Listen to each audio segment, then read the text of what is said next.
One other positive movement that seems to be happening under the Biden administration is the removal of U.S. troops from Afghanistan. I'm just wondering what your thoughts are on this. Obviously, this isn't going to be a comprehensive end of U.S. involvement in Afghanistan. Obviously, the CIA is going to stay and probably going to be involved in various other ways.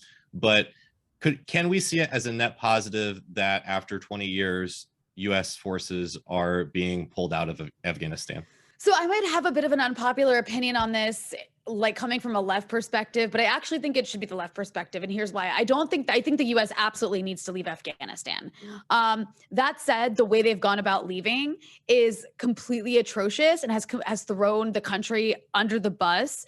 I mean, the US is the reason Afghanistan is destroyed. And I'm not talking about just invading in 2001. I'm talking about back in the 1980s when the US armed and funded the Mujahideen, which was this collective of jihadist Islamist groups that wanted to impose right-wing religious theocratic tyranny on the country. And, they were doing that to undermine the Soviet Union, which was backing a communist government in Afghanistan, which of course had its issues, but it wasn't, demanding that women not go to school.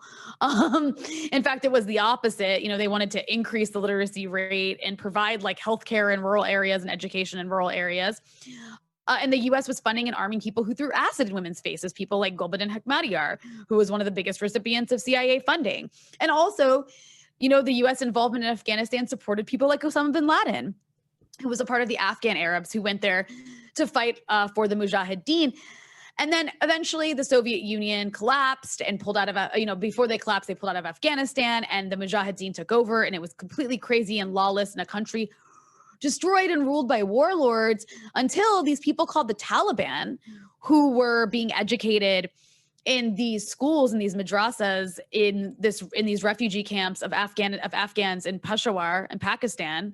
That's where the Taliban came from. They were the children, the young boys who were in those refugee camps in Peshawar or Peshawar. I will say it wrong. But the point is the U.S. war in Afghanistan created that refugee situation and then created the situation where then these Saudi-backed school textbooks and these Saudi-backed schools in these refugee camps raised a generation to support Salafi Wahhabism. And then they they invaded Afghanistan in the 90s and pushed out the Mujahideen warlords that had been running the country and took over. And that's how the Taliban came to power in Afghanistan as a result of US meddling. And that's why women couldn't go to school for like a decade and are still not able to go to school in some areas in Afghanistan. But then, of course, 9/11 happens. And then, 9/11 happens because of Al-Qaeda, which comes out of the U.S. funding them for the Mujahideen in Afghanistan. So that was blowback for America funding right-wing crazy people.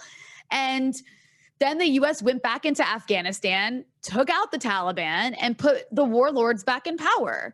And for the last 20 years, that's the government we've been propping up, is this corrupt government of warlords. That said, the way the U.S. went about leaving is to literally just hand the country back over to the Taliban. Like, that's what the U.S. has done. I think that that's really problematic. I don't think the Taliban should be in charge of Afghanistan. I don't think the U.S. should stay forever, though. So I don't really know what the right answer is or if there's anything the U.S. could have done. That said, where I want to take this to, though, is I want to pivot to Iraq, because this campaign to end the forever war, to end the endless wars, while it's definitely a good goal, I don't understand why it wasn't focused on Iraq. Why the focus on Afghanistan instead of Iraq? Afghanistan, yes, we should get out.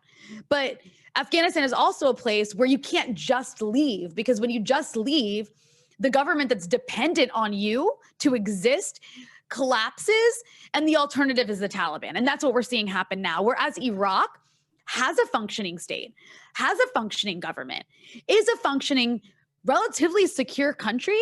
And if the U.S. left, nothing would change. Like, nobody would even notice if the U.S. left, because it's a stable country with a functioning government that can work. It's not dependent on the U.S. to function. So I just don't understand why all of the effort went into urgency and, we have to leave Afghanistan immediately and now, as soon as possible. instead of using that political capital on Iraq. I can only imagine it's because Afghanistan no longer has any relevance to US empire. The US doesn't really need to be in Afghanistan in terms of like, maintaining its hegemony, whereas it does need to be in Iraq to maintain its hegemony and to maintain imperialism and to maintain empire and to choke Iran and to continue to control the oil. And to continue to stand in the way of like a united Iraq, Syria, Lebanon, a united region.